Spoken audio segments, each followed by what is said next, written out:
welcome to my crafts channel. Glad to have you here as always. In this video you'll see how to read the tape measure beyond the 1/4, 1/2 and 3/4 inches. All other markings are also very important in accurate pattern drafting, so sit back and enjoy the ride. Alright, so here's our tape measure. This is a 60-inch tape measure. There are longer ones, even up to 120 degrees, and there are different types of tape measures.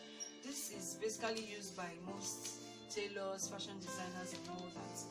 You have the ones that those into carpentry use, it's retractable, it's made of metal. I'm sure you've seen it before, but this is a plastic tape measure that we use for fashion design, for sewing.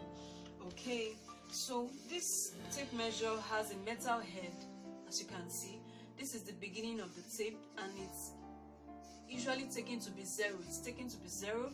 Then the next visible figure you are seeing there is 1, 2, 3, on and on like that, 4, 5, 6, so you get to the end of it.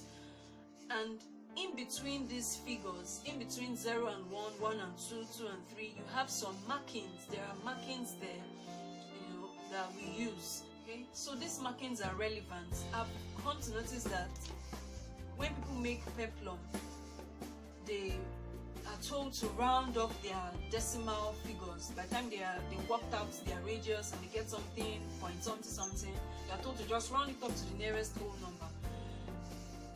At the end of the day, they have excess, and you see them use it to form pleats. But what if you don't want to have pleats? What if you want something close to accurate? You will need to know how to interpret these markings, and that is the essence of this class. Okay, so for the sake of clarity, I've decided to draw it out. So I have 0 to 1, 1 to 2.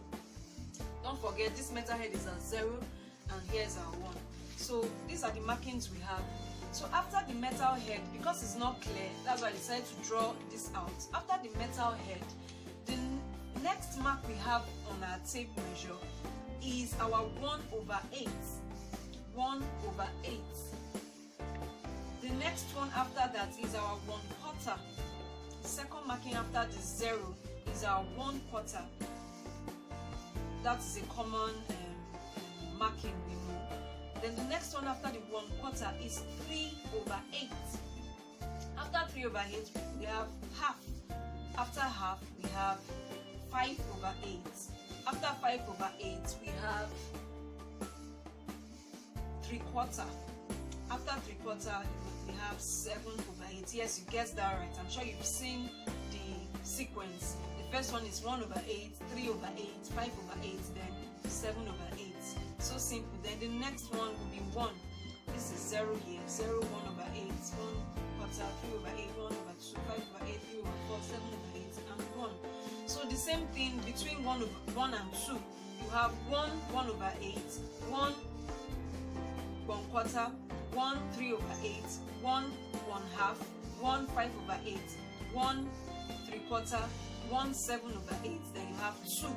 So like that, on and on. 2, 1/8, 2, 1/4, 2, 3/8, 2, 1/2, 2, 5/8, 2, 3/4, 2, 7/8. Then you have 3.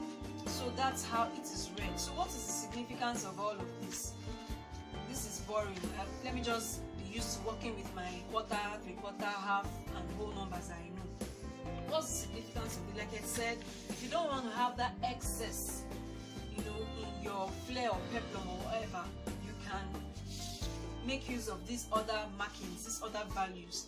Now, for the sake of time, I won't go, working this out. I've worked them out already. If you enter from your calculator, if you enter 1 divided by 8, which is 1/8, you have 0.125. 1/4 means 0.25. 3/8 means 0.375. 1/2 means 0.5. 5/8 0.625. 3/4 0.75. 7/8 is 0.875. Then our 1 is 1. Okay, I've done this calculation here already. What if I have a circumference of 6 where I want to attach my peplum, the opening there, maybe on the sleeve, the radius from that 90 degrees flare formula I did, C divided by 1.57. So I will have 6 divided by 1.57. That will give me 3.82. This 3.82 means 3 plus 0.82 will give me 3.82. So the decimal, or the fraction we have here now is 0.82, right? Now if we compare this 0.82 with all of these figures from 0.125 to 0.875, which is the closest is 0.875, right? Closer to 7 over 8 than 3/4, that is 0.75. So this is the closest marking. 0.82 is close to 0.875. So I would use 7 over 8 on the tape measure. So what I'll have here is 7 over 8. 3.82 means 7 over 8. So on my tape measure, I will go to 3. This is 0 to 3, right? So 3, this is 7 over 8, close to 4. Or the fraction next to the whole, to any whole number is 7 over 8. Okay, so this is 7 over 8 on this point. So this is my 0 to 7 over 8, the point. So this is a 7 over 8 inch distance or length. So that's the importance of these markings. So it gives you something really close to accurate. That's it. We've come to the end of this video. I hope you enjoyed it as much as I did teaching it. Don't fail to share and subscribe. See you in the next video.